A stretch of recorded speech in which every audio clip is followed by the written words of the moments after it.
Buenas tardes. Hola, soy Aurora García, responsable de comunicación de Triodos Bank y quiero daros las gracias y la bienvenida por acompañarnos esta tarde en la quinta edición de Triodos Live, que algunos ya sabéis y algunas que es el espacio que hemos creado en Triodos para conversar sobre un nuevo modelo de economía y su impacto transformador. Veis en pantalla a Raquel González, coordinadora general de Médicos Sin Fronteras en España, y a Yolanda Vega, que es responsable de Países de Amnistía Internacional, que son las dos personas con las que vamos a conversar esta tarde. Pero claro, ninguna de las tres queremos que la conversación sea solo entre nosotras y empiezo a contaros un poco la dinámica para que sepáis cómo podéis participar quienes queráis hacerlo con vuestras preguntas o comentarios a lo largo de la conversación. En la columna derecha de vuestra pantalla hay un cuadrito que pone Q&A y ahí podéis pasar las preguntas que tengáis sobre el tema que nos ocupa esta tarde. Si queréis dirigírselas a alguien en concreto, poner pues para Raquel o para Yolanda y así se las puedo dirigir a ellas. Yo les iré haciendo también otras preguntas y iremos viendo a medida que vaya avanzando la conversación las que entren por vuestra parte para también transmitírselas y hacérselas llegar. Las preguntas que tengáis sobre otros temas, ya sabéis que como siempre nos las podéis dirigir a comunicación@triodos.es, comunicación@triodos.es y las intentaremos contestar, o las que se queden hoy en el tintero también podéis dirigirlas al mismo buzón y las hacemos llegar a Yolanda o a Raquel o las contestamos desde Triodos si es para nosotros o nosotras y así lo hacemos, ¿vale? Nos metemos ya en faena porque queremos, bueno, voy a marcaros un poquito el tema. Sabéis que en Triodos y en Fundación Triodos, que somos que organizamos este punto de encuentro, como parte de la esencia y la misión del banco, promovemos la dignidad humana y la cooperación y rechazamos la violencia y todas las actividades que la promueven. Y por el contrario, lo que hacemos es apoyar y financiar proyectos que construyen una cultura de paz. Y por eso, entre otras cosas, por ejemplo, organizamos este encuentro. Y tenemos aquí, para eso, a Yolanda y a Raquel, que representan a organizaciones serias, con experiencia, con proyectos concretos, reales y sobre el terreno, que cada una, desde su ámbito de actuación, nos va a contar su experiencia y también vamos a abordar la relevancia que tiene el dinero de donación para que ellos y ellas puedan desarrollar, cada una de las organizaciones pueda desarrollar su actividad de una mejor forma. Sabéis que el dinero de donación lo que queremos es que se convierta en acción. La contribución de cada una de las personas que queremos contribuir a enfrentar este conflicto desde cualquier ámbito de actuación se conviertan en acciones que lleven a cabo personas y organizaciones que saben hacerlo. Y ya voy a ir un poco deprisa porque queremos que nos dé tiempo a todo. También les he dicho a Raquel y a Yolanda que intenten ser breves en sus reflexiones para que podamos hablar de muchas cosas. Y entonces voy a contaros un poco más en detalle quiénes son cada una de ellas y luego ya directamente nos metemos en la conversación. Raquel González, como os decía, lleva 14 años en Médicos Sin Fronteras, si no me equivoco, y casi 20 de experiencia en el ámbito humanitario de las ONG. Antes estaba en Save the Children como responsable de educación, desarrollo y sensibilización y desde 2008 está en Médicos Sin Fronteras. Desde hace aproximadamente 3 años y pico es la coordinadora de Médicos Sin Fronteras en España. Yolanda Vega, lleva 16 años en Amnistía Internacional, donde ha hecho un montón de cosas y ahora coordina el trabajo que se hace en España en torno a la situación de los derechos humanos en países de Sudamérica, Oriente Medio y Europa. Antes, Yolanda trabajaba como periodista. Y ya, aunque la cosa como que se rompió, ¿no? El 24 de febrero, cuando empezaron los primeros bombardeos del ejército ruso, ya pasaban cosas antes en Ucrania. Y ambas organizaciones, si he entendido bien, ya trabajaban en aquel país y quería hacerles una pregunta para las dos. Por ejemplo, primero, vamos a empezar por orden alfabético. Primero que me responda Raquel y luego Yolanda y luego vamos cambiando. Sobre ese momento anterior al 24 de febrero. ¿Por qué trabajabais ya en Ucrania? ¿Qué hacíais allí? ¿Y por qué decidisteis tener un trabajo enfocado a Ucrania? ¿Y cuál es la diferencia, bueno, entre lo que hacíais en aquel momento y lo que pasó a partir del 24 de febrero? ¿Él? Buenas tardes a todos. Bueno, muchísimas gracias a Aurora y a Triodos Bank por esta charla y a todos los que estáis también al otro lado por vuestro tiempo y vuestro interés. Efectivamente, como dices, Aurora, si bien desde el 24 de febrero que estalló la guerra, estalló el conflicto, estamos haciendo acciones puramente de acción médico-humanitaria en emergencia. Antes ya teníamos proyectos en Ucrania. Empezamos a trabajar allí en 1999, pero sobre todo donde hemos estado más presentes ha sido los últimos 9 años, aproximadamente desde 2014. ¿Por qué? Porque en la zona del este de Ucrania, lo que llamamos la zona del Donbass, ahí había habido ya una situación de conflicto con Rusia y, por tanto, era una zona donde normalmente en zonas que están afectadas por la violencia y el conflicto, Médicos Sin Fronteras suele trabajar, que estábamos fundamentalmente haciendo acciones de apoyo a la atención primaria en esas zonas donde además, debido también al conflicto con Rusia en esa zona, mucha gente joven huyó, con lo cual había un gran número de población de personas mayores. Entonces nos centrábamos en actividades de apoyo de atención primaria, salud mental y apoyo a los centros médicos de salud. Y luego, además, hay una casuística específica en el país, que es que hay un número alto y poco tratado de personas con tuberculosis multiresistente y muchas veces también con SIDA, que esto la verdad es que es un cóctel mortal y que muchas veces no estaban tratados. Y teníamos también en otra región, en Zitomir, en el centro norte del país, proyectos específicos para trabajar con tuberculosis y SIDA. Todo esto, lógicamente, luego lo veremos, ha cambiado desde finales de febrero. ¿Yolanda? ¿Vosotros? Está silenciada, Yolanda. Sí, Tira buenas tú. tardes a todos y a todas, perdón.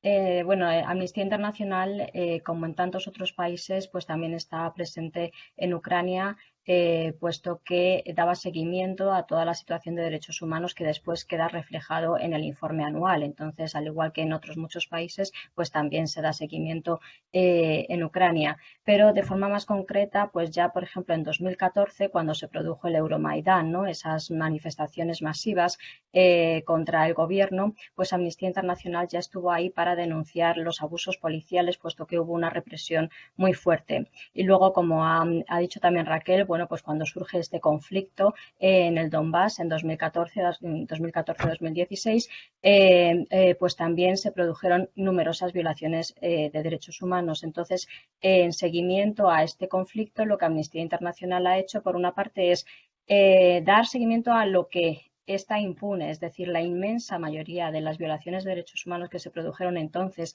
de crímenes de guerra que Amnistía Internacional denunció por ambas partes en ese momento, siguen impunes. Entonces hemos estado dando seguimiento. Luego, por otra parte, claro, es un conflicto que se ha mantenido realmente latente, no es que haya desaparecido por completo, sino que hay constantes violaciones, ¿no?, del alto del fuego que existe. Y luego, por otra parte, está la ocupación de Crimea, que también se produjo en ese momento y donde el gobierno de facto ruso pues introdujo toda la legislación represiva en Crimea. Por lo tanto, pues se produjeron numerosas violaciones de derechos humanos y sobre todo de cualquier tipo de disidencia, cualquier atisbo de la disidencia quiere ser aplastado por esas nuevas leyes.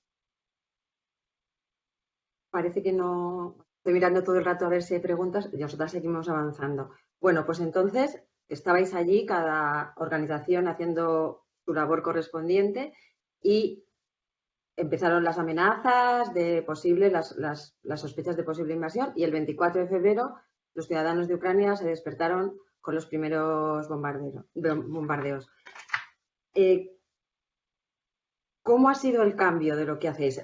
Ambas, ¿no? Me habéis dicho que, bueno, a partir de ese día las cosas cambiaron y me pregunto, por ejemplo, en el caso de Médicos Sin Fronteras, ¿qué tipo de emergencias sanitarias empezaron a priorizar? ¿Cuál es la labor tanto en terreno como en fronteras con las personas refugiadas. Pero voy a empezar en esta ocasión con Yolanda y preguntar, porque me parece muy difícil saber cómo se puede hacer la labor de seguimiento de respeto o incumplimiento de los derechos humanos que realiza Amnistía Internacional en una situación como esta, en situación de conflicto. Entiendo que vuestros compañeros y compañeras de Ucrania también han vivido muchísimas dificultades. O sea, empezamos por Yolanda, si te parece, nos cuentas un poco y luego ya directamente, no hace falta que yo os dé pie, nos cuenta Raquel desde el ámbito de Médicos Sin Fronteras.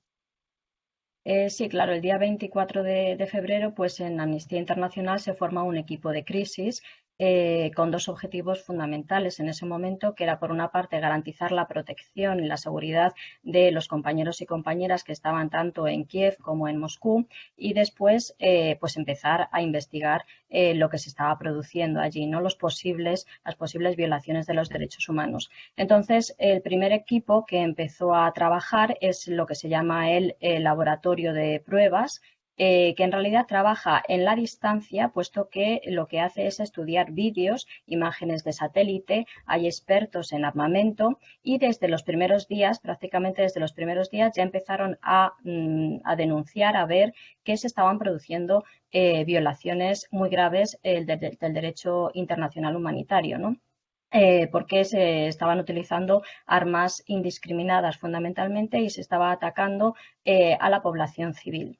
Entonces, por una parte estaba este equipo, después con el paso de los días, pues ya pudieron empezar a trabajar también algunos equipos en terreno, es decir, ya ha habido equipos de Amnistía Internacional en terreno que han podido constatar lo que se está produciendo allí, y también en las fronteras, con todas las personas refugiadas que estaban empezando a salir, y entonces se trataba de ver, de recoger testimonios de lo que estaba pasando dentro y también de lo que estaba pasando en las fronteras con estas personas, ¿no? Entonces, Amnistía Internacional lo que ha podido constatar con todas esas pruebas, con toda esa información que ha ido recabando, pues lo que ha podido denunciar es que esta invasión es en sí una agresión en el sentido jurídico del término, es decir, una violación de derecho internacional, ¿no? Y luego, además, también muchos de los ataques que se están produciendo violan claramente el derecho internacional humanitario y, por lo tanto, son constitutivos de crímenes de guerra.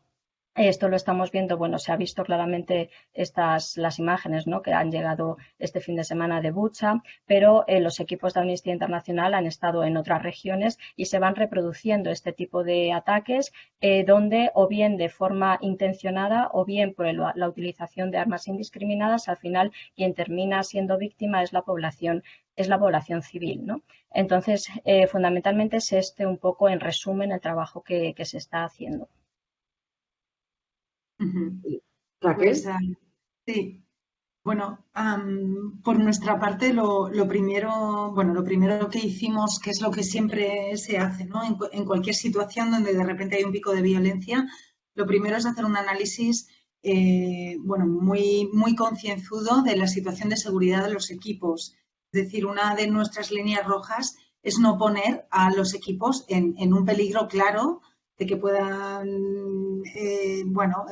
verse afectados por incidentes que puedan suponer incluso la muerte de estos equipos, ¿no? Esto es una primera línea roja. Entonces, lo primero es hacer ese análisis de seguridad para ver dónde realmente podemos trabajar, y podemos trabajar con unas condiciones mínimas de seguridad y con acuerdos con las diferentes partes del conflicto para que respeten también de alguna manera el trabajo humanitario.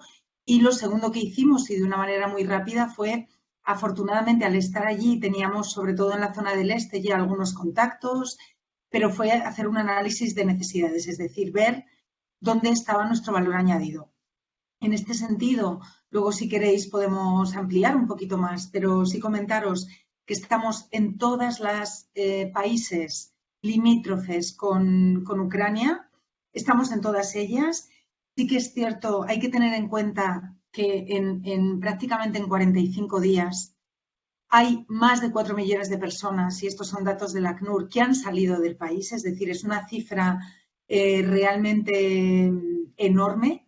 El último éxodo de tanta intensidad, y todavía queda de lejos, podemos mencionar el éxodo Rohingya en 2018, que en un mes salieron 1 millón de personas 1 millón de rohingyas para refugiarse y ya fue una barbaridad, ahora estamos hablando de 4 millones de personas. También es una buena señal. Eso quiere decir que pueden salir.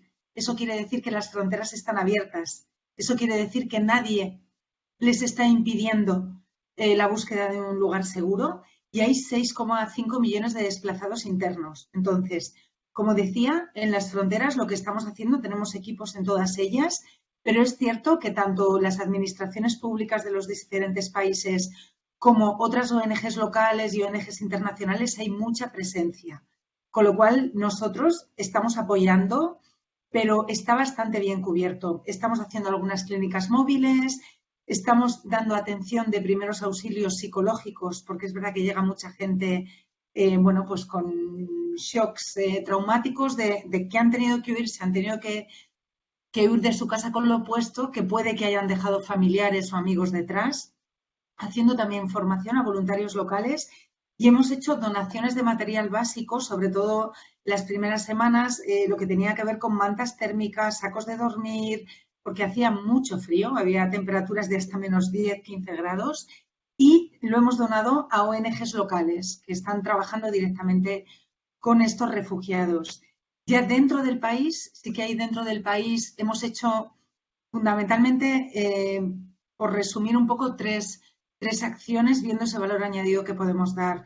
Hemos, por un lado, conseguido meter un número de toneladas de material quirúrgico, sobre todo, es decir, material médico, pero muy orientado a lo que es la cirugía de guerra, que es verdad que los hospitales no estaban preparados para este tipo de mass casualties, ¿no? De que llega un montón de heridos y llegan además con heridas de metralla, con heridas de bombardeos, que esto no lo habían visto nunca. Entonces, hemos metido más de 160 toneladas de material médico, sobre todo quirúrgico, para apoyar las UCIs, toda la parte de trauma. Estamos dando formación presencial en el oeste y online en el este para ayudar a los equipos médicos que afortunadamente hay, es decir, eso nos ha pasado en otros conflictos, ¿no? Que faltaba personal médico. De momento no se han ido, están aguantando, pero sí estamos dándoles esa formación, ese, bueno, conocimiento que tenemos en cómo se trabaja la cirugía de guerra y cómo se puede clasificar mejor a los heridos y cómo se puede hacer triaje cuando llega un gran número. Y luego, bueno, lo último que hemos hecho ha sido, hemos medicalizado un tren en colaboración con los ferrocarriles ucranianos y el pasado viernes tuvimos la primera evacuación, pero sí el primer traslado de 9 enfermos graves que estaban en hospitales en Zaporilla, que es una ciudad cerca de Mariupol, y que llega gente herida de Mariupol o cuando han intentado escapar y a través del tren lo hemos transferido a hospitales en el oeste, en Leópolis, que es una ciudad, lógicamente, que ahora mismo tiene menos carga asistencial de esa cirugía de guerra para tratar de, pues lo más posible, ¿no? Dar también ese apoyo de sacar a alguno de los pacientes de esas zonas donde ahora mismo están con una tensión grande entre los recursos y el número de personas que tienen que atender. Mira, parece que hay alguna pregunta. Mira, hay Xavier Latorre nos pregunta, yo creo que esta pregunta va más para Yolanda, porque Raquel nos lo ha contado un poco desde la perspectiva de Médicos Sin Fronteras, ¿cuál era la situación en lo que vuestro ámbito de actuación se refiere en Donbass antes de la invasión rusa? Para hacerse una idea de en qué situación estaban en ese momento las personas que estaban allí con una situación concreta en relación con Rusia. Y luego tengo otra pregunta más que os comparto también, que está para Raquel. Pero esta que te digo de Donbass es para Yolanda. Bien, en el Donbass, bueno, pues en el 2014-2016 hubo un conflicto abierto entre las fuerzas gubernamentales, es una región de Ucrania, pero allí se produjo el conflicto entre las fuerzas gubernamentales ucranianas y las fuerzas, los grupos separatistas prorrusos, ¿no? Entonces, sí que hubo un alto el fuego, pero durante todo este tiempo se ha mantenido siempre ha habido acusaciones de que una u otra parte está violando el alto el fuego, con lo cual siempre bueno, pues es un conflicto latente donde hay incidentes y donde se siguen produciendo algunas violaciones de derechos humanos, donde, bueno, pues sobre todo no ha habido ningún tipo de rendición de cuentas por lo que pasó durante el conflicto, con gravísimas bueno, pues violaciones de derechos humanos en ese momento que se produjeron, ejecuciones extrajudiciales, tortura, detenciones, desapariciones forzadas, etcétera. Entonces todo esto está impune, y la situación pues se ha mantenido siempre pues muy, pues eso, de conflicto latente, ¿no? Gracias, Yolanda. Santiago Ricardo te pregunta, Raquel, cuál es si se puede hacer algún tipo de estimación de qué ha pasado, parece que claro, ante la gravedad de la situación, qué ha pasado con la COVID-19 tras esta invasión, si se podía realizar algún tipo de estimación, si se puede definir la enfermedad, cómo ha evolucionado con este conflicto. No tenemos los datos de qué ha pasado estas últimas semanas, porque, como comentaba antes, ahora mismo, claro, estamos muy orientados a ese apoyo más en cirugía de guerra, pero sí es importante destacar, y especialmente lo que comentaba Yolanda, en la zona del Donbass, en la zona del este, que desde 2014 la población, bueno, había vivido en una situación de violencia, de conflicto, de que podía haber, bueno, podía haber ataques. Hubo dos impactos, hubo un impacto enorme en salud mental y sobre todo en una zona donde si ya la salud mental a veces es un estigma, pues bueno, imaginaos, ¿no? en un país como Ucrania donde el sistema de salud no es tan fuerte como el que tenemos aquí, ¿no? Tenemos que pensar que es el sistema de salud que había previamente, sobre todo en zonas rurales, era un poco más limitado. Entonces, el impacto en salud mental fue muy grave, sobre todo en zonas rurales, donde bueno, las personas prácticamente no tenían esa capacidad de tener un acompañamiento psicológico por la situación que estaban viviendo desde 2014. Y con la COVID-19 lo que sí vimos, que estuvimos, como estábamos en esa zona durante 2020 y 2021, hemos también tratado de apoyar y atender en la medida de lo posible esos casos de COVID o derivarlos a los centros de salud. Tuvo impacto. No había una tasa de vacunación demasiado alta en Ucrania. Aquí tenemos una tasa de vacunación que ronda bueno, es más de un 90%, con lo cual incluso si te contagias el impacto es mucho menor. Con lo cual, en ese sentido, bueno, estamos preocupados, pero efectivamente, digamos que ahora las necesidades médicas urgentes de que los pacientes crónicos, por ejemplo, que tienen diabetes puedan acceder a insulina, que las personas heridas sean atendidas, digamos que ha pasado a un segundo o tercer plano lo que está ocurriendo con la COVID. Sí que es cierto que se están estableciendo tanto en los países limítrofes como, por ejemplo, aquellos refugiados que están llegando a España. Bueno, hay una serie de análisis previos que se les hace en cuanto a si tienen COVID o no tienen COVID y también, como digo, otro tipo de enfermedades, ¿no? Como puede ser la tuberculosis multiresistente u otro tipo de enfermedades crónicas para que puedan ser atendidos en el Sistema Nacional de Salud, en este caso, los que llegan a España, pues en el Sistema Público Nacional de Salud. En cuanto a, si abrimos, por cambiar un poquito el paso, si abrimos un poco la perspectiva y nos metemos en algunas conversaciones que seguro que además también nos rodean a vosotros y os llegan bastantes veces, se está estableciendo muchas veces, ¿no? Últimamente comparación, porque sabemos que además del conflicto de Ucrania hay y habrá conflictos en muchos países y en muchas partes del mundo.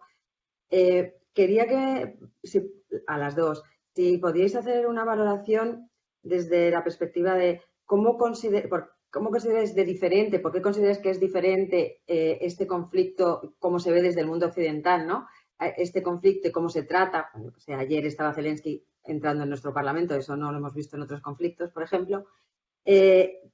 ¿Por qué se aborda de otra manera socialmente, mediáticamente también? Una reflexión breve y también en lo que se refiere a los refugiados. Esa conversación también está en la mesa.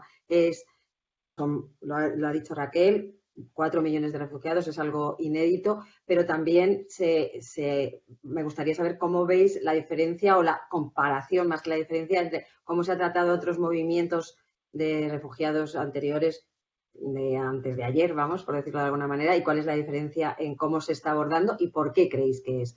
Una reflexión breve por parte de las dos en el orden que queráis. Yolanda, por ejemplo, que así toma un traguito de agua, Raquel, que acaba de hablar.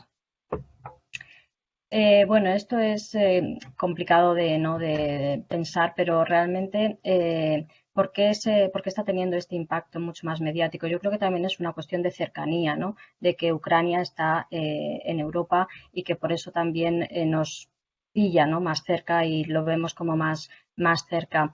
Pero bueno, tenemos que tener en cuenta que pues guerras como la de Siria, ¿no? También hubo un momento de que tuvo muchísima presencia mediática y que bueno pues que estaba presente, ¿no? Bueno pues en toda conversación, en los informativos, etcétera, y que luego bueno pues pasó, ¿no? Se fue como diluyendo a lo largo de los años, ¿no? Porque además duró muchísimo tiempo. Y otros conflictos nos pillan muchísimo más lejos. Ahora mismo pues Amnistía Internacional, por ejemplo, está denunciando lo que está pasando en Etiopía, en el Tigray, por ejemplo. ¿Cuánta gente sabe sobre esto? ¿No? Pues antes hablaba sobre los rohingyas, Raquel, es decir, hay muchos conflictos que parece que nos pillan de muy lejos o que no sé, que pasan rápidamente. Por ejemplo, lo que en Afganistán pues es que es de hace apenas unos meses, ¿no? De agosto.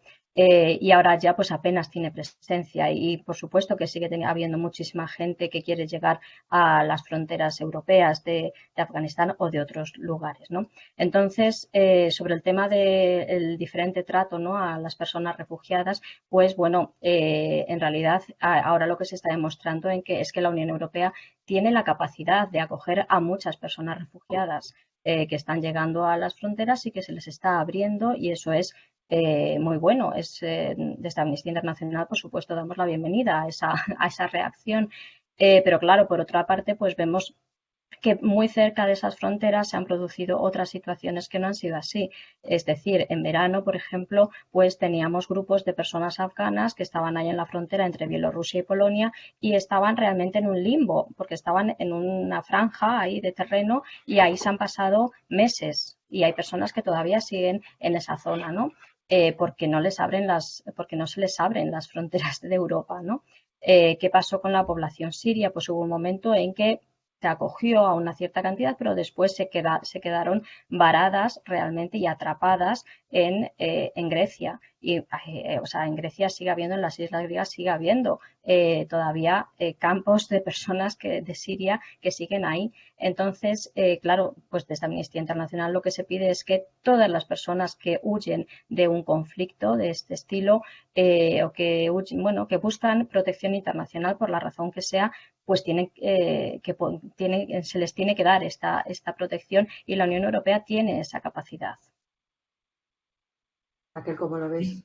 Pues muy brevemente por complementar lo que comentaba Yolanda, es cierto que aquí ha habido un punto de inflexión, es decir, hay una convención de los refugiados que forma parte del derecho internacional humanitario, que los 27 países de la Unión Europea la han firmado, es decir, nadie les ha obligado a hacerlo y está firmada por los 27 y una de las cosas que dice esta Convención de los Refugiados es la obligación de los Estados de proteger a aquellas personas bajo determinados condicionantes donde su vida se vea en peligro. Uno de ellos es un conflicto y lo que estamos viendo en Ucrania, de que realmente la gente sale porque quedarse pone en riesgo tu vida, la de tus familiares. Sí ha habido un punto de inflexión muy claro que, como comentaba Yolanda, lamentablemente no lo hemos visto ni con el conflicto y la guerra civil en Siria, ni con la situación de los afganos, a pesar de que se trajeron unos cuantos, pero había afganos bloqueados en Grecia, iraquíes, yemeníes, es decir, sitios donde hay guerras muy cruentas también, que llevan muchos años, con un número de muertos muy mayor, y no es cuestión de comparar, pero sí que es verdad que en este momento la Unión Europea el 3 de marzo aprobó una directiva especial de un estatus de protección temporal para los próximos 3 años donde bueno, se da efectivamente ese ámbito de protección, de un acceso muy ágil al procedimiento de asilo, el derecho al empleo y a la atención sanitaria y a la educación de los niños. Es decir, esto es perfecto. Lo que sí pensamos es que esta guerra nos debería sacudir, ¿no?, para ver la necesidad de reconsiderar toda la política de acogida bajo una luz no solo más humana, sino más acorde con la realidad, y demostrar, bueno, esta misma implementación que ha hecho de la Convención de los Refugiados, pues demostrar lo mismo para quienes huyen de guerras que no son tan cercanas, pero que lamentablemente son igualmente aterradoras. La verdad es que, bueno, me viene a la cabeza también, pues esto que está, ¿no?, con lo que estáis hablando también, cuando hablamos de los crímenes de guerra. Los crímenes de guerra que a simple vista, perdonad, parecen evidentes. Y me gustaría que, sobre todo Yolanda, ¿no?, a lo mejor también Raquel en algún momento desde la perspectiva de ataques y bombardeos a hospitales o a centros sanitarios que evidentemente incumplen, no sé, las leyes de la guerra, que a mí siempre me suena un poco raro decirlo así, pero bueno, ya me entendéis. Pero desde la perspectiva de los derechos humanos, de los miles de civiles muertos, pues un poco como, ¿cómo consideras tú que, o sea, antes decía, ¿no?, todavía permanecen impunes crímenes de guerra de hace 10 años casi, ¿no? ¿Qué perspectivas nos puedes dar a las personas que estamos escuchando de que esto no quede impune o si lo tenemos que asumir y resignarnos a algo tan terrible como es? Bueno, pues desde Amnistía Internacional lo que en este momento lo que toca es documentar todo lo que está pasando, ¿no? Documentar que realmente pues ese principio básico que marca, ¿no?, las leyes de la guerra, que es que hay que diferenciar entre combatientes y población civil, pues se está violando claramente y día a día, ¿no? Y que además de una forma implacable se está sometiendo a asedio a ciudades y se está utilizando de una forma pues eso, implacable, brutal, esas armas indiscriminadas, ¿no? Entonces, ¿qué es lo que va a pasar con esto? Bueno, pues queda mucho por hacer, ¿no? Pero bueno, sí que desde el punto de vista de que se está denunciando que esta invasión es una agresión como crimen de derecho internacional y que se están cometiendo estos crímenes de guerra, pues todo esto se puede terminar en una corte internacional, que puede ser la Corte Penal Internacional, y que de hecho pues ya ha abierto, ¿no?, una investigación sobre lo que está pasando en Ucrania, ¿no? Entonces, el objetivo, por supuesto, es que se detengan ya esas violaciones de derechos humanos, pero luego también que con todo esto que estamos recopilando, que haya rendición de cuentas, que las víctimas tengan derecho a verdad, a que se sepa lo que ha pasado, estas víctimas de ahora y las de 2014, ¿no? Y que se haga justicia. Y en esta situación, bueno, pues se considera que la Corte Penal Internacional sería la entidad donde podría buscarse esa justicia. Pues si queréis pasamos ya a esto que estamos hablando, ¿no?, el dinero de donación. Las personitas, como yo digo siempre, muchas veces no sabemos muy bien qué podemos hacer, ¿no?, para contribuir o para hacer algo, ¿no?, cuando vemos estas cosas delante de nuestros ojos y en las puertas de nuestro país, un poco qué podemos hacer cada uno y una para contribuir a vuestro trabajo, por ejemplo, al de organizaciones como la vuestra o al de otras organizaciones. Y creemos que, o sea, por ejemplo, nosotros tenemos, no, esto, perdonad el paréntesis publicitario, pero no lo es. En la Fundación Trío 2 promovemos el dinero de donación para esto, o sea, para que el dinero de las personas que queremos ponerlo encima de la mesa para contribuir a este tipo de cosas se conviertan en acciones reales en este conflicto, tanto desde el ámbito asistencial, por ejemplo, de Médicos Sin Fronteras, como desde un ámbito más de seguimiento, documentación y preservación de los derechos humanos, como el de Amnistía Internacional. Y antes de haceros la pregunta, quiero aprovechar para recordar a las personas que nos están viendo que en la página de la Fundación Trío 2 precisamente hay mucha información sobre cómo colaborar con Amnistía Internacional, Médicos Sin Fronteras y muchas otras organizaciones, y además también hay un crowdfunding para directamente colaborar en un proyecto que tenemos a medias con Amnistía Internacional y que os animo a que lo hagáis. Las personas que trabajamos en Tríodos ya hemos puesto nuestro granito de arena y esperamos que la cosa siga creciendo. Esta parte sí que era una pausa para la publicidad, dicho de alguna manera. Pero la pregunta concreta es que me gustaría que nos dijerais cómo creéis de relevante, para qué creéis que sirve el dinero de donación en vuestros proyectos y para lo que hacéis vosotros sobre el terreno en este conflicto, en esta crisis o en otras, y sobre todo, ¿qué aconsejaríais a la ciudadanía en este ámbito? ¿Por qué nos animaríais a donar? ¿En qué sentido? ¿Y qué haríais o hacéis vosotros con ese tipo de donaciones? ¿Cómo las gestionáis? Si hay un límite, no sé, que nos digáis un poco cómo vivís este tema. A lo mejor empezamos por Raquel ahora y luego Yolanda. Pues bueno, estamos recomendando y creo que no solo nosotros, creo que es algo que están recomendando también desde distintas fundaciones, desde la Fundación Lealtad, desde la Coordinadora de ONGs, la canalización de la ayuda en términos de que a veces toda esa enorme solidaridad y buena voluntad de mandar a lo mejor camiones con ropa, con materiales, si no tienes allí un destinatario muy claro, que sepas dónde va a ir, cómo se va a usar, lo que se está recomendando es que se hagan donaciones a la organización que se considere, es decir, y aquí ya cada uno que elija y que sea, bueno, una solidaridad un poco más coordinada, aunque es verdad que luego cuando lleguen aquí y ya están llegando todas estas personas ucranianas, yo creo que como sociedad civil, cada uno de nosotros en nuestro pueblo, en nuestra ciudad, vamos a poder aportar muchas cosas, ¿no? Desde el trabajo voluntario hasta posibilidades de acogida a familias. Bueno, dicho esto, nosotros sí que es verdad que siempre tenemos un ratio, es decir, de cada euro de dinero que ingresamos, tenemos un ratio que nos hemos autoimpuesto desde nuestra fundación prácticamente, y es que de ese dinero hay un porcentaje determinado que siempre tiene que ir directamente, digamos, a terreno o al proyecto, que es 80 céntimos van directamente a terreno y los otros 20 céntimos sirven para todo el trabajo de apoyo, de administración, de las personas que están en España contratando a la gente que se va, dando apoyo a ese terreno, ¿no? Dentro de esto sí que es verdad que cuando hay crisis y hay emergencias humanitarias de este tipo, ¿qué es lo que pasa? Que es maravilloso, pero hay una ola de solidaridad enorme. Entonces sí que es verdad que también nosotros somos muy conscientes de que depende del dinero que entre, no vamos a poder gastarlo todo, porque tenemos un número de equipos, unos proyectos que vamos escalando, pero hacemos una previsión y decimos, oye, para los próximos 2 años vamos a necesitar X cantidad.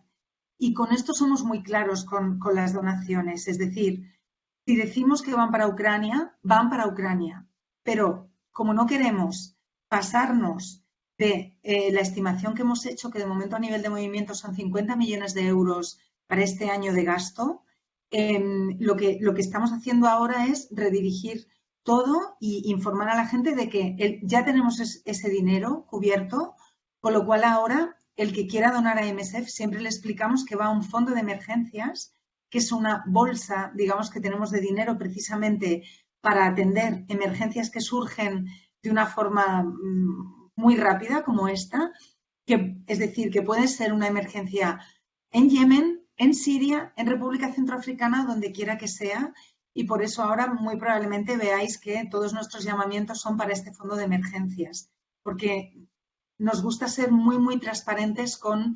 la coherencia de que si decimos que el dinero va para Ucrania, va realmente para Ucrania, y en este caso pues ya hemos cubierto la cantidad que tenemos pensada que para este 2022 vamos a necesitar. Y antes de que Yolanda aporte, yo la pregunta, ¿no? Siempre entiendo que no sé si hay diferencias entre los donantes por países, no lo sé, me lo decís si existen, pero la percepción que podemos tener es pasa esto y entonces todos y todas donamos para Ucrania a la organización que consideremos o las organizaciones que consideremos y luego nos viene otra fiebre, ¿no? Y donamos para, bueno, otra fiebre, pero porque es una necesidad también, pero que nos viene como el impulso por lo que vemos, leemos, lo que sea. la percepción que yo tengo es que para las organizaciones, pues que me lo confirmes, ¿no? Que para las organizaciones es más útil una donación continuada a una organización en la que tengas confianza y que te merezca, ¿no? Que sea transparente y te cuente a qué destina el dinero de donación que depositas, para que estos impulsos, bueno, a lo mejor lo ideal es la combinación de las dos cosas, no sé, pero porque me confirmes, o sea, si yo te tuviera que preguntar, si tú cómo prefieres que yo done, Raquel, a Médicos Sin Fronteras, ¿cómo dono? Pues efectivamente, Aurora, como dices, una donación más estable, más continuada en el tiempo, es estupendo, es perfecto, porque, bueno, porque sabes que de hecho, en Médicos Sin Fronteras tenemos 500.000 de socios en España y un porcentaje enorme de ellos es esto, son socios que todos los meses nos dan una cantidad porque, bueno, confían en el trabajo que hacemos, en la rendición de cuentas que hacemos. Entonces, lógicamente, esto te permite también planificar mejor, saber los fondos con los que cuentas, con lo cual, sí, si tuviéramos que recomendar algo, pero claro, esto, es decir, es poco controlable, ¿no? Que unas personas efectivamente pues vean ahora Ucrania y digan, oye, a mí me apetece colaborar en concreto para esto, pues bueno, bienvenido sea, y por eso nosotros para controlar ese flujo de que de repente lleguen muchos millones de euros para Ucrania, que realmente a lo mejor hasta sobrepasa, somos muy cuidadosos en el momento en el que tenemos cubierto nuestra bolsa prevista para Ucrania en 2022, avisar a las personas que vayan a donar y decir esto es para el fondo de emergencias. Y fenomenal, porque puede que sea una crisis menos mediática, pero que también necesitemos atenderla y meter, bueno, muchos recursos humanos, económicos, mucho material. Entiendo que la transparencia en todo caso en esto también es fundamental para generar esa Exacto. confianza. Yolanda, ¿cómo lo organizáis, lo gestionáis vosotros en vuestro caso? Y luego, ¿cómo es la rendición de cuentas hacia las personas que somos socias de Amnistía? Yo me lo sé, pero no lo veo que lo digas, que lo cuentes tú. Bueno, en el caso de Amnistía Internacional en esta crisis, claro, las personas que estaban, el equipo que estaba destinado a Ucrania, pues era un equipo reducido. Entonces, ahora mismo, claro, esas personas necesitan muchísimo, muchísimo apoyo. O sea, ahora mismo, pues el equipo este del que hablaba antes, el laboratorio de pruebas, está volcado en Ucrania. Los equipos en el terreno que han llegado allí antes no trabajaban sobre Ucrania, sino que ahora también se han basado en Ucrania. Las personas que están en las fronteras también están trabajando en Ucrania y se están generando otros equipos que van a trabajar sobre esta crisis de forma muy específica, pues porque el nivel de destrucción es tal que se necesitan 1.000 manos para poder abarcar todo lo que hay que investigar, ¿no? Y eso que, bueno, evidentemente pues se van eligiendo ciertas zonas porque si no es totalmente inabarcable. Entonces, se necesitan muchos fondos para seguir investigando, eso es así. Y sobre todo teniendo en cuenta que esto no acaba, ojalá, si mañana se acabase la guerra, ojalá esto no acaba ahí, sino que hay que seguir trabajando muchísimo para, bueno, pues conseguir lo que decíamos antes de la rendición de cuentas, ¿no? Al final. Y luego también, pues también lo que decía al principio de garantizar la protección de los compañeros y las compañeras de las oficinas de Kiev y de Moscú, porque claro, aquí hay que tener en cuenta que está también la parte rusa, es decir, en Rusia se violan los derechos humanos de forma constante desde hace muchísimo tiempo, pero ahora también estamos viendo una escalada enorme, sobre todo en lo que significa aplastar la sociedad civil, y eso también significa que necesitamos también más gente, más personas investigando sobre estas situaciones, ¿no? Entonces, donaciones destinadas a Ucrania, pues por supuesto muy bienvenidas, pero luego, bueno, claro, Amnistía Internacional se basa basa su independencia fundamentalmente en el dinero que de forma constante y continuada pues envían los socios y las socias, ¿no? Y que después, bueno, pues hay una rendición de cuentas anual, donde claramente pues se establece cuánto dinero va destinado pues a directamente también claro, desde la sección española contribuimos al movimiento internacional. Entonces, porque al final son esos equipos de investigadores y de investigadoras quienes necesitan también mucho dinero, ¿no? Entonces, bueno, pues de forma anual también existe una rendición de cuentas que se ofrece a los socios y a las socias de Amnistía Internacional para que sigan teniendo esa confianza de seguir destinando, ¿no? el dinero. Y una pregunta también en cuanto a la recaudación de estas donaciones. Me pregunto, independientemente de que, bueno, lo que me estáis diciendo, ¿no? La donación constante y todo eso, entiendo que sí que es verdad que cuando existen estos conflictos se refuerza, ¿no? La labor de recaudación, tanto para la campaña o la situación en concreto como bueno, aprovechando, ¿no?, que las personas están con los ojos y las orejas, ¿no?, más abiertos, también para la recaudación para el fondo de emergencia, por ejemplo, que decía Raquel, o para las donaciones más continuadas.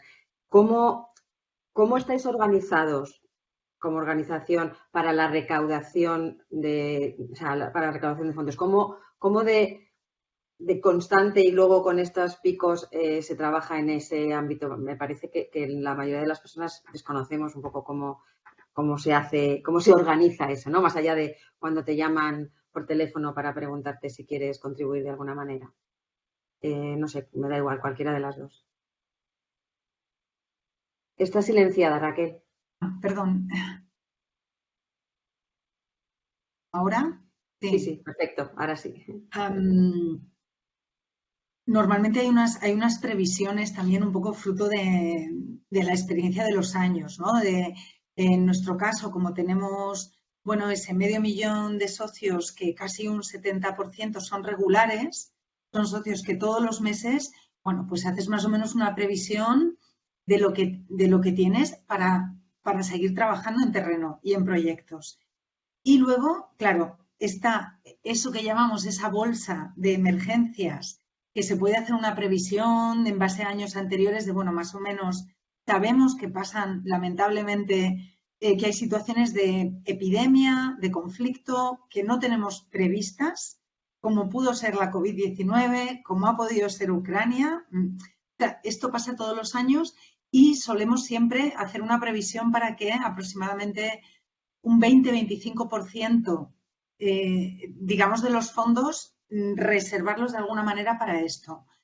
Bueno, y luego se va ajustando porque, lógicamente, es verdad que depende de la intensidad, claro, de la crisis, de la capacidad también que tengamos, ¿no? Porque, por ejemplo, durante la COVID-19 las necesidades eran enormes, pero en un mundo donde no podíamos muchas veces los primeros meses enviar equipos, no tuvimos toda la atracción que quisimos tener los primeros meses, porque no había vuelos, porque no podías mandar equipos, no podías mandar gente, había mucha gente enferma en los países donde trabajábamos por COVID, entonces a veces reducimos estas actividades, pero bueno, y vamos acompasando y como digo, bueno, pues siempre intentamos hacer una previsión de intentar tener un poquito más de dinero que el año anterior para precisamente para estas grandes crisis, ¿no?, que de repente vienen, como muy bien decía la compañera de Amnistía, ahora estamos con Ucrania, han pasado 45 días, pero esto, como hemos visto en Siria, como hemos visto en Yemen, hay conflictos que pueden durar años. Ojalá que no sea el caso, pero bueno, hay que ir acompasando poco a poco y no hay que olvidarlos tampoco y hay que seguir trabajando muchas veces, aunque estén ya fuera del foco mediático. Yolanda, no sé si tú quieres aportar algo, si hay alguna diferencia en lo que os preguntaba, a vosotras, o si es más o menos igual.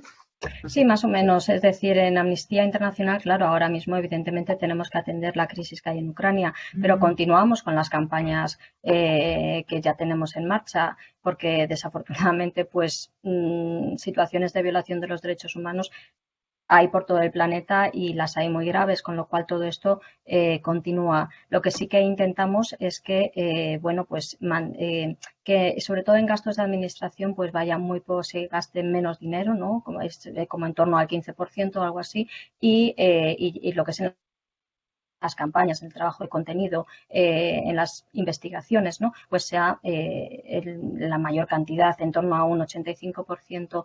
Pero bueno, siempre, claro, ahora mismo con estas situaciones, pues al final los compañeros y las compañeras también que están a pie de calle, ¿no? Que están hablando con las personas y demás, pues evidentemente pues la sensibilidad está más puesta en Ucrania, con lo cual también se habla más de Ucrania, pero bueno, pues al final se trata de ir compaginando un poco lo que es atender las crisis que surgen así, tan graves además, con la continuación del trabajo, porque no podemos dejar de seguir el resto de las situaciones.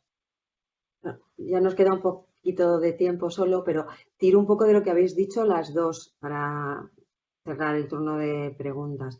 El conflicto lleva ya 45 días, habéis dicho, y no sabemos cuánto va a durar, pero tanto si se alarga como si se acaba mañana, ojalá se acabe mañana, no se acaba la labor en ninguno de los dos casos, ni la labor de asistencial de Médicos Sin Fronteras, ni la labor de Amnistía Internacional. Entonces, la pregunta es, pase lo que pase, supongo que en los dos escenarios lo tendréis contemplado, ¿no? ¿Cómo os planteáis vuestra actividad en Ucrania, pues, en adelante? Y también en el momento en el que, como suele pasar, parece, ¿no? Por lo que vemos en los ciclos, el foco mediático, social y político no esté tanto allí, pero las necesidades sigan existiendo, la necesidad de recabar información sobre los crímenes de guerra o al atentado contra los derechos humanos o la situación sanitaria del país, de las personas del país.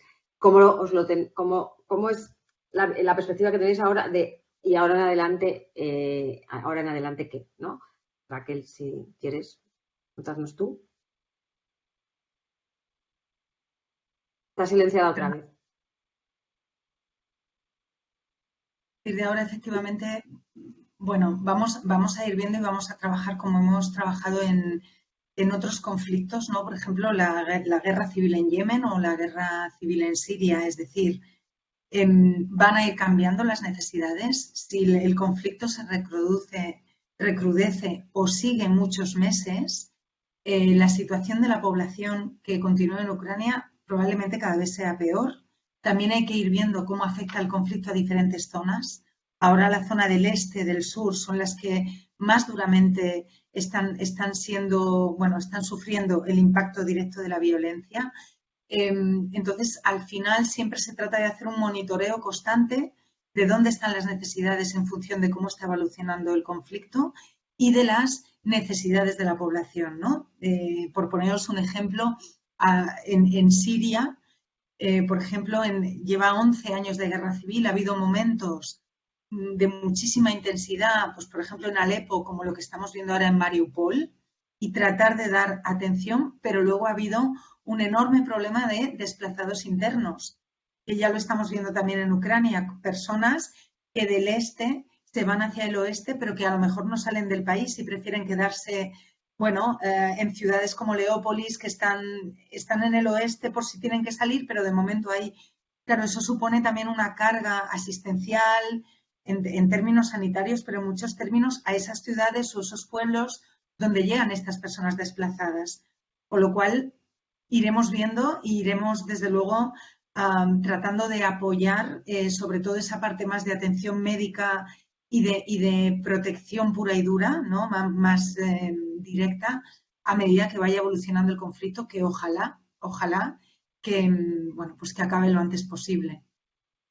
Yolanda, y en lo que se refiere a Amnistía, tengo una pregunta antes de despedir, o sea que te pido que la porque nos quedan 3 minutos y hay una última pregunta de una persona que nos hace que me gustaría que respondierais también. Sí, sencillamente, bueno, decir que ahora mismo Amnistía ha creado ya un fondo y ha cuantificado un fondo para 12 meses de trabajo, aunque el conflicto terminase mañana, ya está ese fondo creado.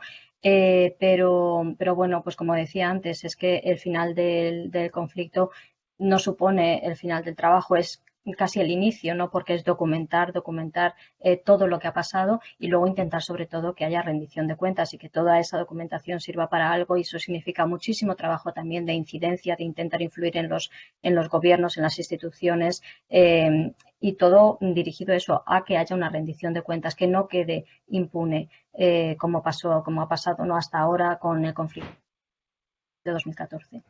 Bueno, en vuestro caso es que además es clarísimo que es verdad que el trabajo casi empieza cuando se retiran, ¿no?, las tropas y podéis meteros a documentar las cosas. La última pregunta nos hace una persona es que si no creéis que la labor que hacen las organizaciones como las vuestras las deberían hacer los gobiernos de los países, o entiendo que también se refiere a Unión Europea o lo que sea.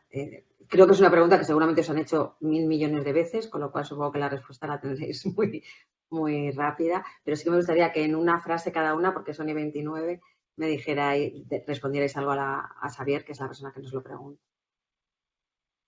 Raquel, por ejemplo. Bueno, creo que el valor añadido es la independencia, es decir, y ahí, Yolanda, creo que lo compartimos, somos organizaciones que no dependemos de gobiernos. En ningún caso nuestra financiación es 100% privada, y en ese sentido, desde organizaciones de la sociedad civil a veces podemos denunciar, alzar la voz, contar o dar una atención médica, en este caso, que los gobiernos, bueno, pues se cruzan otro tipo también a veces de intereses geopolíticos, estratégicos, con lo cual la independencia es importante. Y luego es verdad que en nuestro caso, al hacer acción humanitaria, es decir, nosotros vamos en esos momentos donde hay una situación de extrema vulnerabilidad. Bueno, ojalá que se pudiera cubrir, pero muchas veces son los propios gobiernos los que nos llaman, no solo a MSF, sino, oye, estamos en un momento de pico de crisis por un tsunami, por un ébola, por lo que sea, y aceptan que haya apoyo de organizaciones internacionales. Entonces, tal vez en el terreno de la cooperación al desarrollo, no de la justicia global, por supuesto, pero sí en nuestro caso creo que el rol de organizaciones independientes es diferente también al que puede llegar a realizar un gobierno, ¿no? Por ejemplo, en zonas de conflicto, pues un gobierno siempre tiene unos intereses muy lícitos y muy legítimos, pero probablemente no pueda dar atención médica en ambas zonas del conflicto. En el caso de Amnistía todavía más claro, ¿no? Porque, ¿no? Sí, ojalá los gobiernos respetasen totalmente los derechos humanos y el derecho internacional humanitario, y entonces no tuviéramos ningún papel, ¿no? Pero esto desafortunadamente no es así, entonces, bueno, pues por eso estamos ahí para poder suplir, para poder, en fin, hacer esa labor que es muy importante, sobre todo para las víctimas, ¿no? Para las víctimas y sus familiares. Pues nada, muchísimas gracias. Una persona, María Josefa Laín, nos da las gracias por el evento y también a vosotras por vuestra trabajo, y os manda ánimos. Yo me uno a esto, y Tríodos se une a esto para desearos esos ánimos. Os doy las gracias especialmente a las dos, a todas las personas que habéis estado también aquí y habéis mandado preguntas, por supuesto también, pero a vosotras dos especialmente, y a vuestras organizaciones por la labor que hacen. En los próximos días deciros que vais a recibir la típica encuesta de valoración y el vídeo completo de la sesión, que también va a estar en el canal de YouTube por si lo quiere ver alguien o lo queréis compartir con alguien. Y nada más. Muchísimas gracias por habernos acompañado, Yolanda y Raquel, y muchas gracias a todos por estar, y nos vemos en el próximo Tríodos Live. Muchas gracias. Un placer. Hasta luego. Adiós.